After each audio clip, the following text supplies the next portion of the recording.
Friends. So we're up to the middle paragraph in this Daled. What's the Maamar explaining? The Maamar is explaining that Yidden Yisrael, whose souls are rooted in Zod Atzilus, the 6 midas of Atzilus, that's Yisrael Dile'elo, the supernal Zohar. As mentioned, this is the Adam Shalakise, the supernal man upon the throne that is beheld by Cheskel and by Yeshaya. So, particularly in the verse Cheskel and Yeshaya both. So the point is that the Shodesh of Eden is the Tzurim and the Gvois, which the Medrash explained to mean the fathers, the Oves and the Imois, which means Chacham and Bina. So he's going to explain now what that means, Beruch Neise and in Avodah.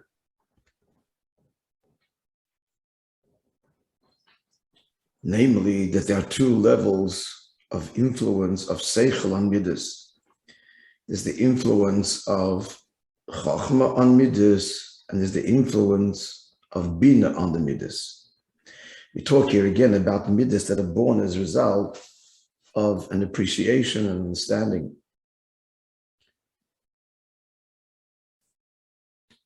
So he pointed out earlier that the Midas exist. He sees them. He sees them where? He sees Yisrael Dile'elo. He sees the Shodesh, the source of Eden, not just as they are in the 6 midas in Atzilus, but he sees them in Chachma and Bina. The difference being that in Chachma, it's Areno, it's a distant sight. And in Bina Gvois, it's Asherena, it's a discernible, close look. In other words, they are discernible. They can be seen. And he explained because in Chachma, so the midas are there only in a kind of potentia, like fire in the rock that produces fire, but it's not an easy process. It's striking the rock, as opposed to fanning the flame of the coal. So there in Bina, once already the idea has been analyzed, all of its conclusions. So then the emotion is easily born. The emotion already starting in Das, which is the conclusion of Bina, and then the heart is stirred. So there it's Ashereno, Habata, he said, which means a close look, we can discern them. In Bina, we can already see which way the heart's going to be stirred as a result of this understanding, appreciation. In Chachma, the midah is also there, but in a very, very latent state. So the mind is going to explain what it means to bring to bear to midas consciously, the kudas hachachma, or the expansion and development of bina to the emotional state. And he said that the whole inyan of refining the emotions, this is the whole inyan Chassidus. This is an answer, just more detail, looking up the Likutei Diburim, the famous Sichel, the Frierdiker Rebbe. It's also brought down in one of his letters, which I didn't see. But Akaponim, this is an answer that the Tzemach Tzedek asked the Alter Rebbe. The Tzemach Tzedek asked the Alter Rebbe, his Zayde, what is the inyan of Chassidus? And the Frierdiker Rebbe explained, he didn't ask what Chassidus is. Chassidus is a godly knowledge, a knowledge of the divine. He asked what's the inyan of Chassidus, which simply is kind of, and the point of it all is, and the point of knowing about the divine, to which the Alter Rebbe answered, it's all about, as he pointed out, not only to change one's bad midas, or to learn control, but to change the disposition altogether. even the good components of one's disposition, one's nature, one's midah. The last time you learned was, it seems that this is a reference to the Chassid of Zalman Zezma, the famous Chassid of the Alter Rebbe, who said that before he heard this from the Alter Rebbe, or he came to Chassidus, he realized, and he was a refined, nice person, he realized he was no different than the animal, the behemoth, the cow in the stall. The cow in the stall is a well-behaved being, sits in the stall and not respectful, eats when he's supposed to eat, drinks when he's supposed to drink, does all of the other functions that's expected of it, compliant and agreeable. But he realized that he's a behemoth because all he is just simply his own born self. And he was born with a nice and pleasant disposition. He's a nice fella, an affable personality. But he realized he was a behemoth because there was no avodah. There was no avodah on himself, on his midas. In the words of elsewhere in Chassidus, words of the Rebbe, the midas were not godly midas because he didn't take them beyond their natural limit. This is his disposition. He's a nice guy. And that's what starts and ends. But the whole point of avodah, the whole point of Chassidus, calling Chassidus, is not to be a nice guy. It's not to be a mensch. It's to be a godly mensch. What does it mean to be a godly mensch? A godly mensch means that a person works on himself and goes beyond. Never mind, he reins in and controls his negative characteristics. But he takes even his good characteristics and goes beyond their limit. Pardon? Yeah. He's not muted. It's okay, good. Mordechai can speak. Not the theory, but the practice. As we'll see at the end of this it's a very powerful example. Classic example. So let's continue. So we're up to, you have different pages, Mr. Alma. Okay, so it's the second paragraph of Beis Daled, and we're looking at, after the square brackets, middle of the story. He said about himself as behemoths verstehen in Stall. He's like a behemoth in the stall. Nice, but what? Between 31 and 32. No. Between 31 and 32. Okay. Yeah, between 31 and 32. So after the square brackets, then he realized that he is nothing more than just a nice behemoth. But all the has to make himself an Admo mensch. By mensch we mean, again, not just his natural disposition, but bring kedusha there, godliness there. Be a godly mensch. In other words, not just be good, be godly. How does this happen? So how does this happen? So this is all Chabad. This is the whole avodah Chabad. It starts with the intellect.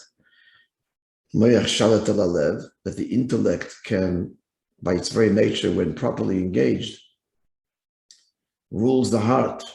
On two levels we're going to learn. Chacham and Bina. What he referred to earlier as Moichen the Unika and Moichen the Godless.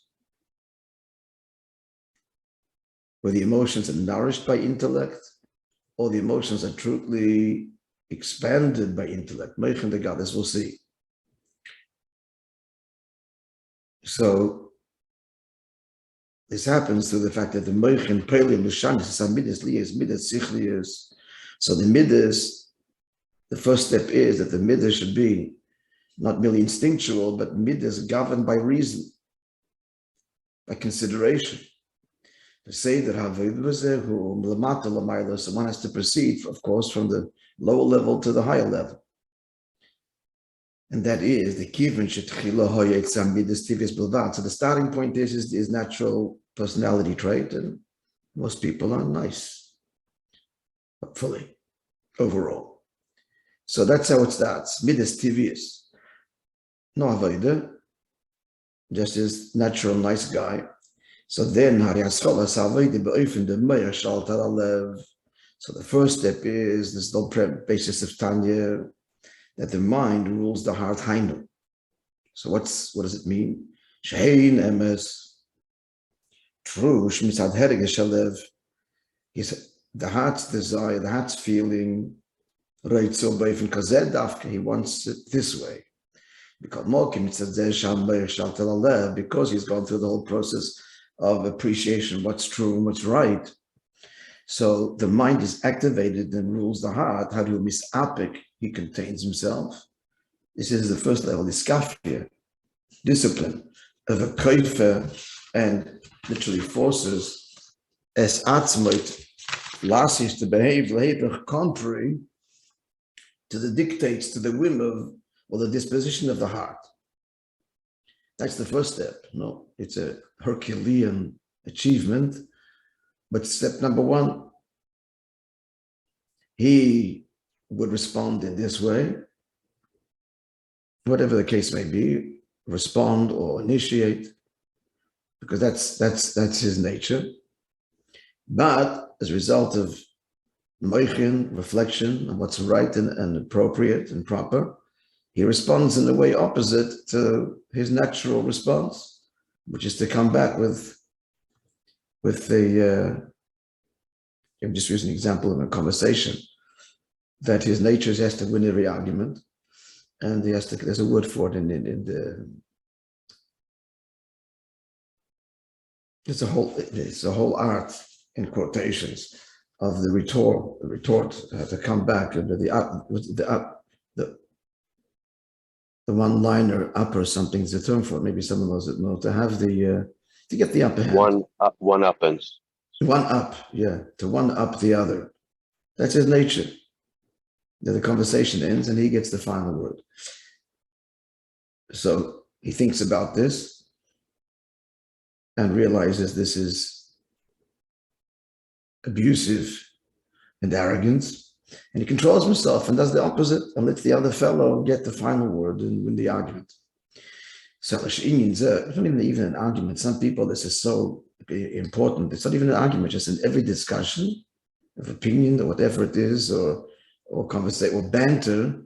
So he has to have the clever final word that everybody walks away with. Some people have that nature. They have to be heard last, and has to be the wittiest and cleverest and most entertaining participant in the discussion. It comes from insecurity. Pardon? It comes from insecurity. Not necessarily. No, he just enjoys the life. Why? He's not insecure. He's very confident in his opinion. He wants to make sure you know too. And he enjoys the victory.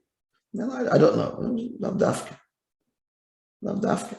Intelligent fellow, and people do enjoy his witticism. I mean, at the end of the day, you're right when it comes in terms of insecurity, in the sense that Nefesh Abamis wants to be fulfilled, and if not, he's not happy. Yeah, I would agree that there's an element of insecurity there.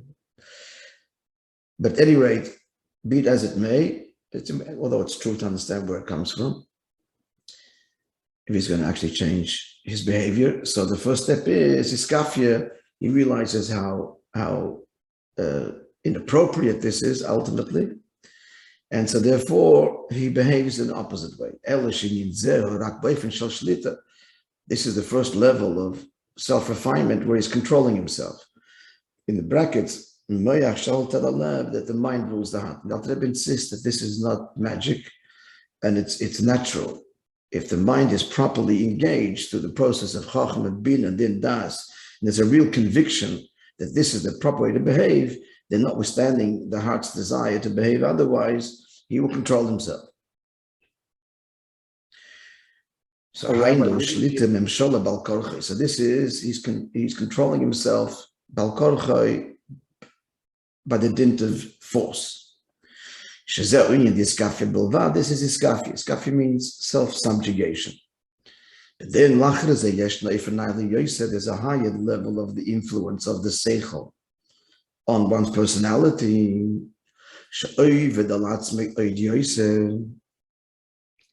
That he works on himself even more. He actually works on changing his personality. It's not a question of being in control. It's an incredible level of, this is dogged work, friends. It'd be nice if you saw someone that actually did this. I did, more than one. Such chassidim, who literally worked on the whole lifetime, is working on the personality contrary to their nature. This chassid was, I think I mentioned, Abzam Srabansky by nature was short-tempered, by nature, little tolerance for anything that wasn't true and honest and intelligent, etc. But he worked himself. Mamash worked on himself. Not controlling himself, but changing his very nature. Wouldn't this be, Rabbi? He was a tender chassid. Sorry. What? Sorry. Wouldn't it be, Rabbi, a situation where, in addition to elements of the intellect, whereas Chochmah being Hesed, where Hesed and Gevura would have an influence on the person in such a way that there would be a restraint, a Gevura, he would hold himself back, he would put his brakes on, and because he would work with Hesed and Gevura, his emotional quotient, to ensure that the arrogance of the intellectual quotient doesn't overcome him, doesn't have that one comeuppance against him.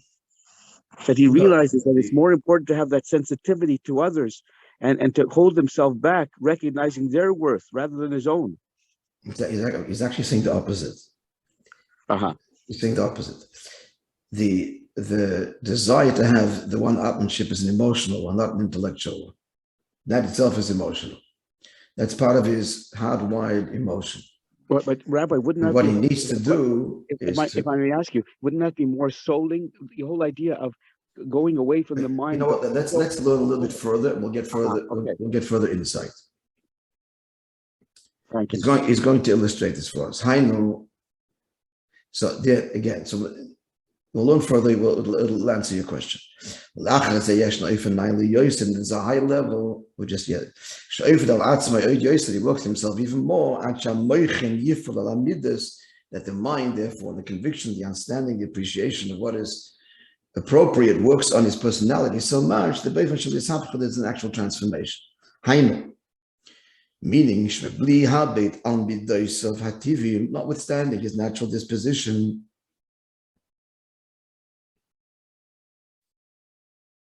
this includes even, as we said before, the good properties. The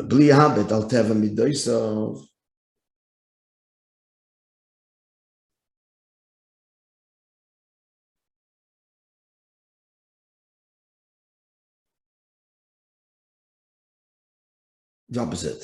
It actually puts the higher one first. Midoisev hativim means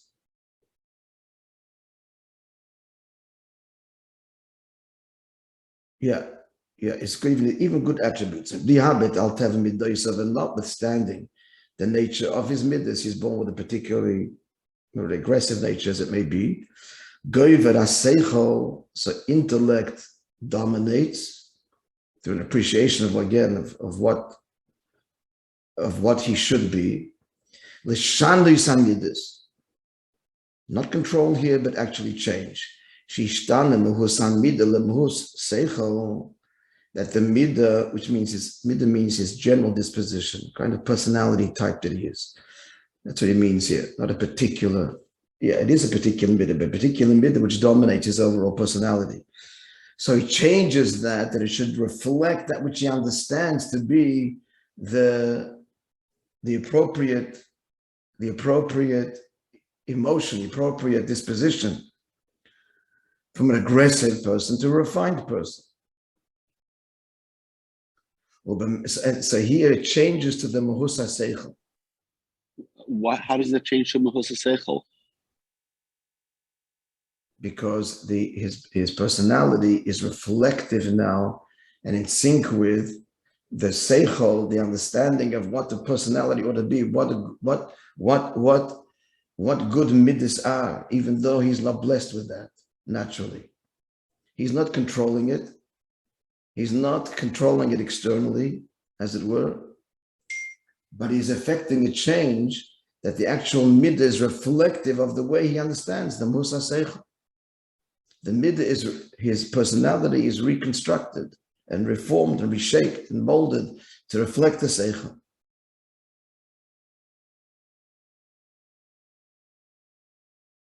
Yeah? He's going to give us a classic illustration. And therefore the midas are changed because the seichel is affecting the midas in the most powerful way from the deepest core of the seichel. He's going to spell this out, the difference between the effect of chachma on midas and bina on the midas.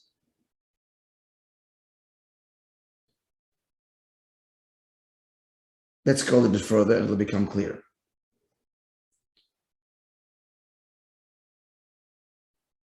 That his personality, which is one way, now changes to the very opposite. And in other areas as well, from a meek person, and he understands in Seichel that meekness is not enough. A person has to be proud, and a person has to be assertive when it comes to matters of Kedusha. Let me give you an opposite example.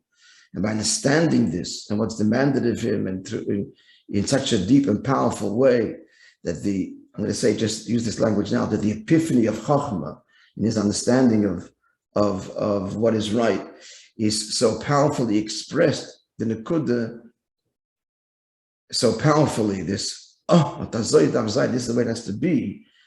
And it's so clear to him, that's Chachma's absolute clarity, that this clarity is brought to bear, not just the intellectual appreciation of the clarity, it's bina, that engenders iskafia, but when the clarity is so powerful and so conscious, it then brings to the emotions through the faculty of das, it connects to it, brings into the emotions an actual change of personality.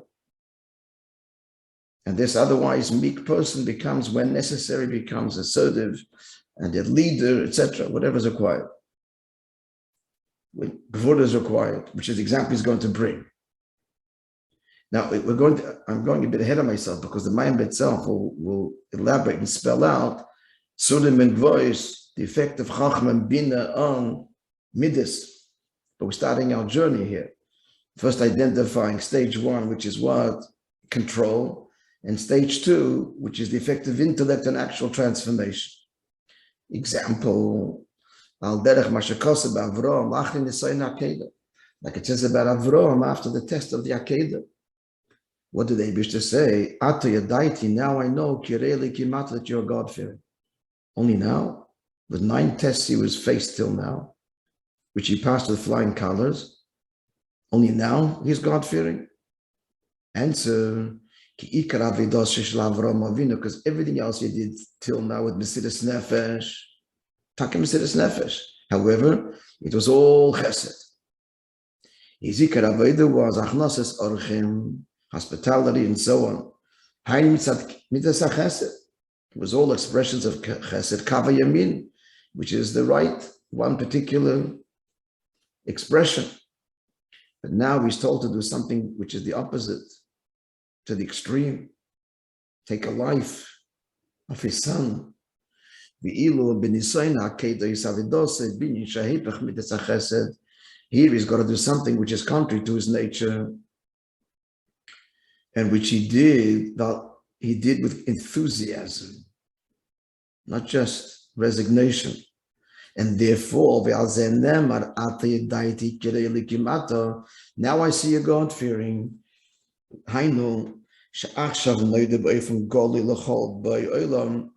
Rashi says, because the nation of the world was saying that all of the tests till now meant nothing. because they were arguing this is his disposition. He's a kind, sharing, giving person to the point of sacrifice. But now it's revealed to all the nations of the world, that everything he did, it wasn't because of his nature. He's a good and kind and giving disposition. But these are godly. And what's the raya? When he's told to do something which is completely contrary to his nature, he does it with the same devotion and alacrity, and perhaps even more than that, which reflects his nature, his chasodim, kindness, etc.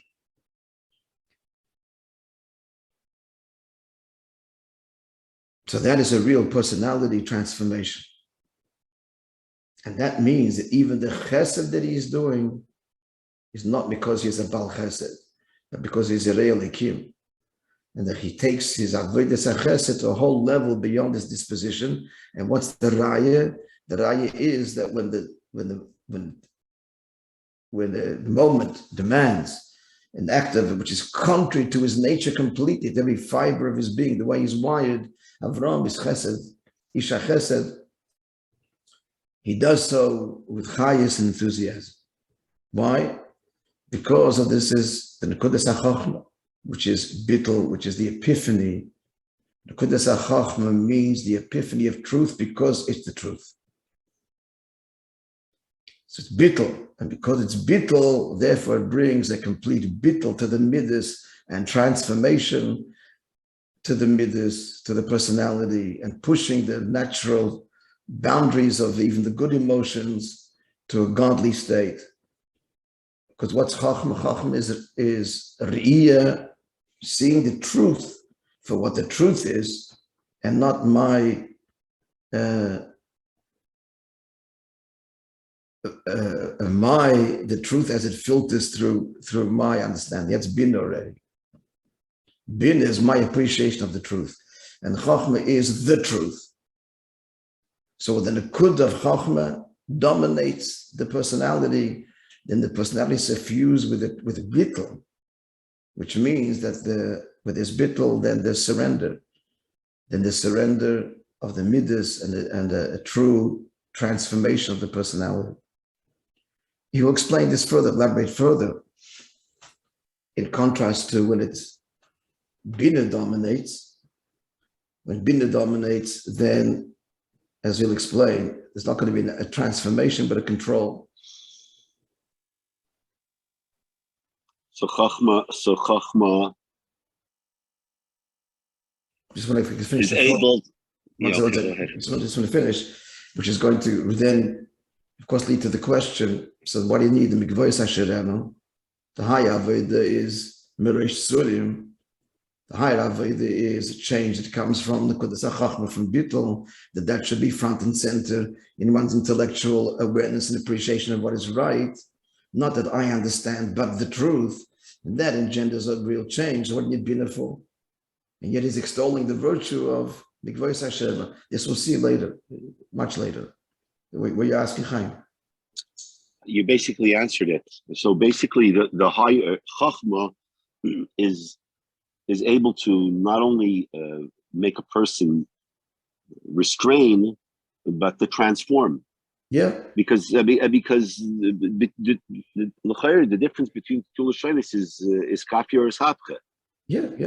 And why does Chachma engender his hapcha? Because Chachma is bittul. Again, Chachma is the appreciation of the truth because of the truth. And Bina is I understand the truth. So if I understand the truth, then on one level, the I remains firmly anchored. So I can control the I, and not change the I. But Chachma is not about the I. Chachma is about seeing the truth for what it is. So that kind of awareness, that kind of appreciation brought to bear consciously to one's personality, one hangs on to that constantly in a conscious way, then that affects the midas, not just simply surrendering, but a transformation. Again, we just begun our journey a little bit, and we're going to have more elaboration on the effect of Chachma on midas and Bina on midas. And in the end, why you need Bina too. Even though it's a lower avodah. Okay, that we'll see at the end. Isapche, first Iskafia, that's Bina, and then Isapche. Okay, we have some kind of understanding. Yeah.